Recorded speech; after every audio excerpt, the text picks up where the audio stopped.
show you how to put the bands on the lower part of the hood. This is a Stingray hood, and so you would want to do this even with paint grade. After I put these miters together, which will be shown in the other video, I sanded all this beforehand, so you don't have to worry about trying to do it, because you don't want to try to sand it while these bands are in place, cause problems. So I've already got these marked, like cut to the right length and stuff, but I'll basically show you how I did it. These ones I'm going to set right here. This right here is set down, home is down there. Just put it in here, make sure that the bottom of the hood is tight to the table, and this is tight to the table, and I just put a clamp on. And then set this right here. When you cut this, don't ever use the factory edge, you got to cut it off. And then I'll mark this right here. And I'll bring it over here. I like to put a little mark like that so I can see what I'm doing.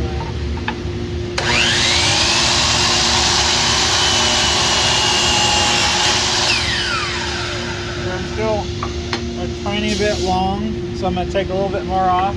And a good way to do that is just to slide it into the blade with the blades off and let it kind of be a little bit tight. And go back down. So I'm going to take a little bit more off my pencil line. I can still see my pencil line there. It's the same thing, just kind of slide over. So that should be good. I'll come back over here and I'll check that. It looks like it's good, but I'm going to slide this into place and make sure that it comes together good. And you can see that it does. So now I'm going to do the same thing with this other piece over here. Now make sure that you always have the good side out. You want to have that sanded side from timberline out. You don't want to put the factory edge out. It'll cause you a lot more work. Same thing here, just set this on here. I'm going to mark this with my pencil. And then I'm going to do that same little mark here.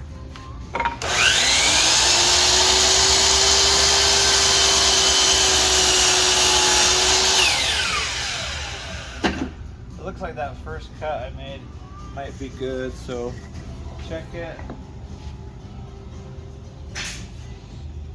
That looks good. So now I'm going to go ahead and set these down right here. And take this off because I don't need it over here anymore. Put it on this side, clamp it on this side, and just repeat that process.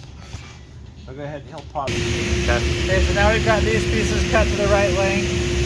And now I'm gonna, when I have these long pieces in place with those, I'm gonna go over here and check this side and see how the long pieces look.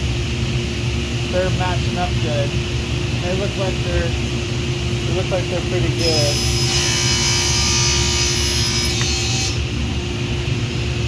Yeah, so it looks good. So now this is the part you want to be really careful with. I think it's best to nail the pieces together right here while it's on the hood, but you don't want too much glue oozing out down inside of here for obvious reasons. So just try not to get too much glue everywhere. I'm just going to put a couple nails in here and another one like that. I'll do the same thing with this piece.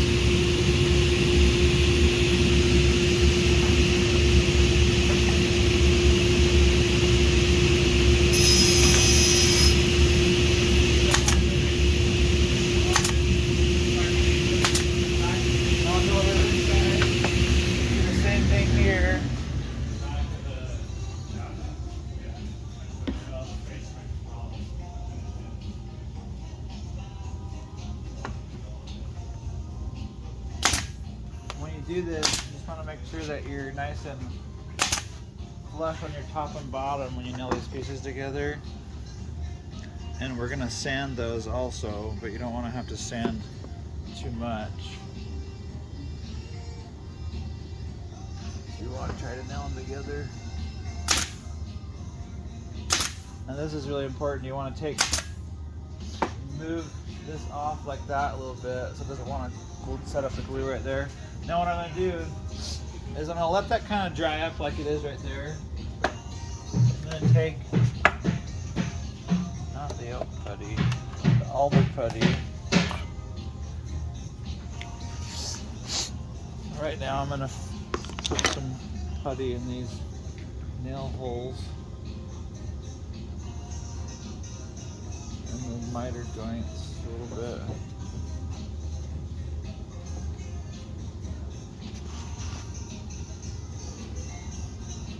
We're going to do that to all the joints and then we'll come back to you.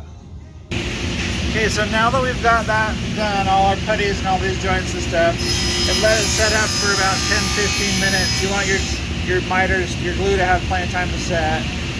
So this is going to be the bottom of the hood. You can see from this right here, that's indicating this is the bottom of the hood. So when I take this off, I know that I only need to sand this inside right here. I want to sand that right now because I don't want to try to sand it while it's up here because I'll damage all kinds of stuff. Quality never comes out right. So I'll set it down here carefully, and I'm going to hold the miters together as best I can while I sand it.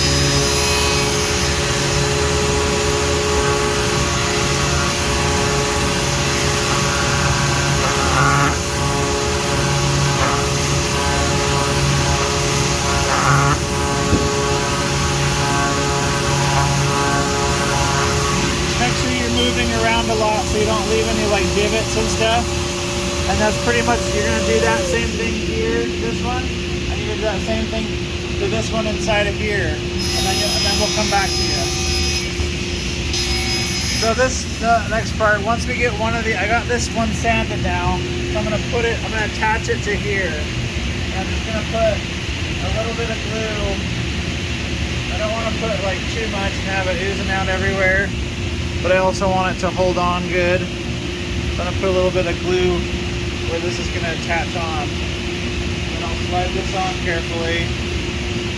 And then using the 21 gauge nail gun, I'm going to attach this here. This is why Ralph had this good idea to put these on later so that you can nail through wherever you want right here. But you want to stay up just a little bit, so you don't have to worry about putting these holes. Don't shoot right close to here because you'll have to putty that hole. It'll be visible. So I'll come up about midway. And then same thing on the side. Just make sure that you're coming up a little bit. Make sure, when you nail this on, make sure it's nice and flush with the bottom of here. It'll save you a lot of time sanding. You're going to sand all this, but you don't want to have to sand more than you have to. Okay, we'll come back to you now. Yeah, no. Okay, so we've done the same thing, sanded this inside of here, and then attached it to the top here, just flush with the top here. And I don't worry about putting any putty in on this side, because you're never going to see it. On this side, you're going to put putty in, and I want to do that right now, so that it has time to dry. And sometimes this stuff gets a little bit, you need a little water, because this putty gets a little too dry. You can tell if it's too dry if you go to try to mush it. This is still pretty good, it's not too bad. So like these spots right here, this whole seam right here, you want to force that putty in there and then wipe it off just like you're doing drywall mud. I've never done drywall mud before.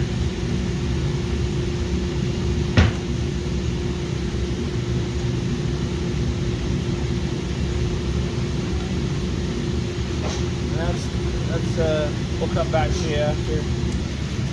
Okay, now that we've done that, we are going to let that putty dry. And while we're doing that, I'll show you. It might have been covered in another video, but I'm just scraping some of the glue out of these corners because it'll stop the stain from grabbing in there. So while that putty's drying, we'll attach these pieces. You wait to do this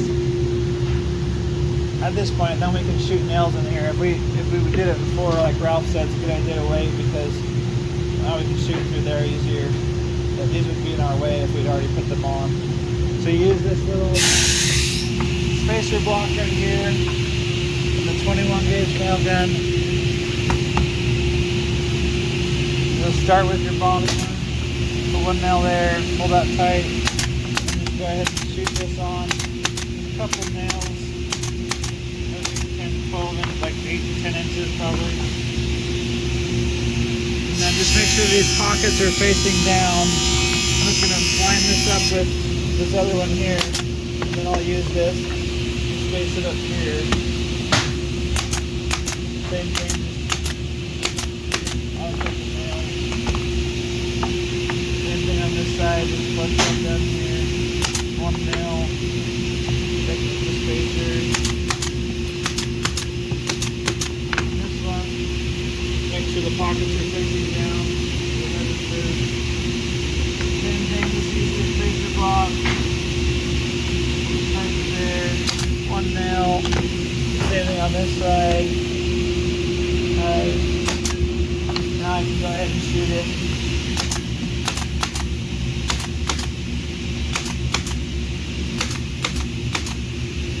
And that's it. Now we'll wait for this to dry, and then we'll sand this. And then once we sand it, we'll round over the edges with the router bit on these bands.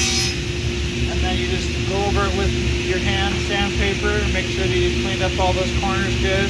No sharp edges anywhere. It's nice to round over the inside of this too with the router bit. This inside of this opening. And then just finish sanding it, and that's it.